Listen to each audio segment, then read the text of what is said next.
Hello అండి, welcome back to our channel Pushpa multi vlogs. ఎలా ఉన్నారు? అందరూ బాగున్నారా? ఈరోజు ఉదయం మా ఏరియాలో చల్లగా వాతావరణం అయితే ఉందండి. మార్నింగే వర్షం అయితే పడింది. ఎంత కూల్గా ఉందో, హాయిగా.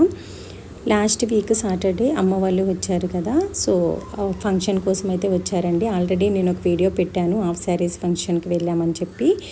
ఆ వీడియోలో చూస్తే కనుక తెలుస్తుంది. సాటర్డే అమ్మ వాళ్ళు వచ్చారు, మేము సండే ఫంక్షన్కి అయితే వెళ్ళాము. మండే మళ్ళీ చెల్లి వాళ్ళ ఇంటికి అయితే వెళ్ళిపోయారు. సో అమ్మ వాళ్ళు వస్తూ ఇవన్నీ కూడా తీసుకొచ్చారండి. జస్ట్ మీ ఊరికే చూపిద్దామని, షేర్ చేద్దామని చేస్తున్నాను. ఇవి వచ్చేసి నెత్తలండి, ఎండు చేపలు, ఎండు రొయ్యలు, నెత్తళ్ళు, వడియాలు, ఊరమిరపకాయలు, మామిడికాయలు ఇవన్నీ కూడా తీసుకొచ్చారు.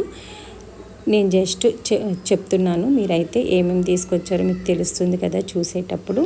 అందుకే నేను ఏమీ స్పెషల్గా అయితే ఇది అని చెప్పట్లేదు. సో అన్నీ కూడా తీసుకొచ్చింది అమ్మ. వస్తూ నాకు చెల్లికి కూడా ఇద్దరికి తీసుకొస్తారు. ఇద్దరం ఇక్కడే ఉంటాం కాబట్టి ఇక్కడ నా దగ్గర 2 days ఉండి అక్కడికైతే వెళ్ళిపోయారు చెల్లి వాళ్ళ దగ్గరికి. అంటే పాపకి కొంచెం దెబ్బ అయితే తగిలిందండి. మీరు లాస్ట్ వీడియోలో, ఫంక్షన్ వీడియోలో చూస్తుంటే కనుక తెలుసుంటుంది. సో ఆ పాపకి దెబ్బ తగిలింది కదా, కొంచెం తనకి తగ్గేంత వరకు కూడా ఉంటారు. అమ్మ ఉంది అంటే అసలు ఇంకా మా చిట్టి తల్లికి ఏమీ అవసరం లేదు, చక్కగా ఆడుకుంటుంది. అందుకోసమే తన దగ్గరికి అయితే వెళ్ళారు. కొంచెం తగ్గేంత వరకు కొంచెం హ్యాపీగా ఆడుకుంటుంది అనేసి. ఈరోజు లంచ్లోకి అయితే ఏం స్పెషల్ చేశానో చూపిస్తున్నాను మీకు. రైస్, అలాగే అరటికాయ ఫ్రై, చింతపండు చారు. ఇదండి వీడియో. నచ్చితే లైక్ చేయండి, సబ్స్క్రైబ్ చేసుకుని ఫాలో అవ్వండి. Thanks for